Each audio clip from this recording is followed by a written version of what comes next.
j'ai retiré l'écran parce qu'il fonctionnait plus. J'ai mis un petit pionnier pour le son. Volant OEM Nissan, les sièges aussi OEM. Alors ce que j'ai fait là pour la voiture, j'ai mis les suspensions arrière d'origine pour gagner du confort. Et puis voilà, hein, là j'ai gagné du confort à l'arrière. J'ai fait quoi d'autre? J'ai gagné la clim aussi, les gars. La clim, bro. Laisse tomber, j'ai la clim maintenant. Ça veut dire que sous la canicule, je peux mettre la clim au calme.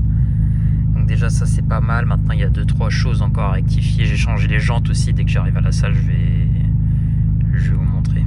Bon, je vais commencer à rouler là. Donc on se dit à tout à l'heure. Je vais essayer de me garer à un endroit où il y a de la place, où il n'y a personne aussi, parce qu'après les gens ils aiment bien regarder pendant que je filme. Donc là je viens de sortir de la salle, là je vais aller trouver un endroit où je peux montrer la caisse, qu'est-ce que j'ai changé, à quoi elle ressemble. Voilà, là je suis dans une zone industrielle. La voiture elle ressemble à ça maintenant, frère.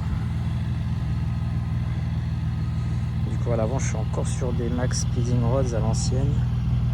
À l'arrière je suis OEM. Là tu vois que la voiture elle est un peu levée de derrière.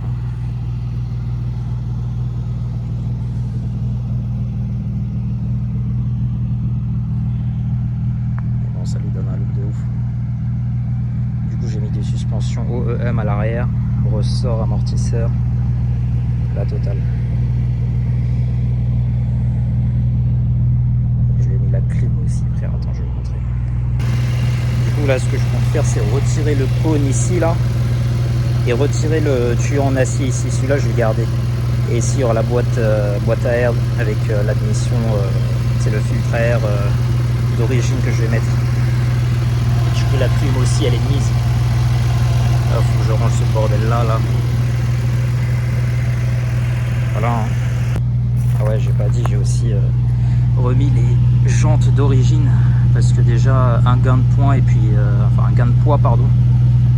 Et puis le confort aussi, je vous avoue, le confort avec les flancs augmentés là, il faut juste que je change les roues à l'arrière parce que ça c'est de la marque de merde ça.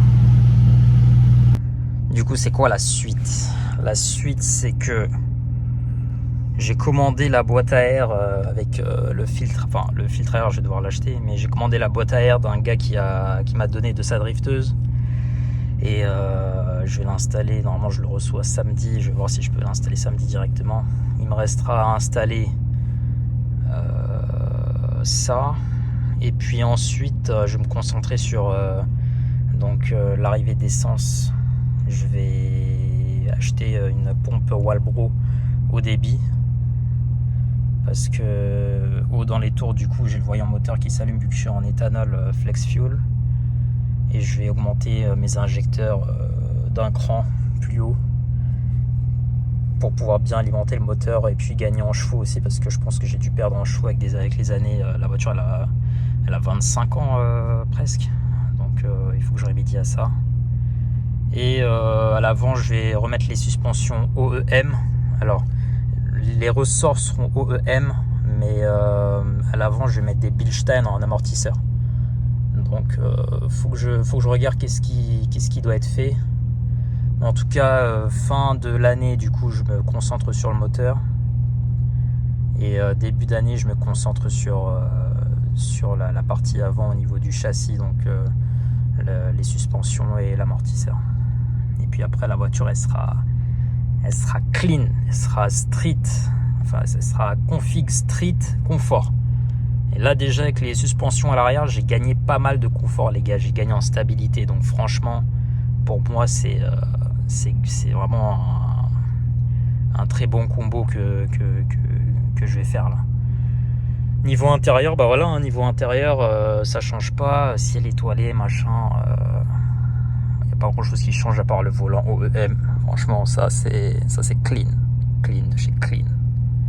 Voilà les gars, bon j'essaierai de faire des vidéos quand je vais commencer à installer la pompe Walbro ça. Ensuite, je vais aussi faire la vidéo quand je vais changer les bougies et injecteurs. Et puis, si je trouve un tuner en France qui peut me tuner ma caisse, je ferai la vidéo aussi. Voilà les gars. Peace.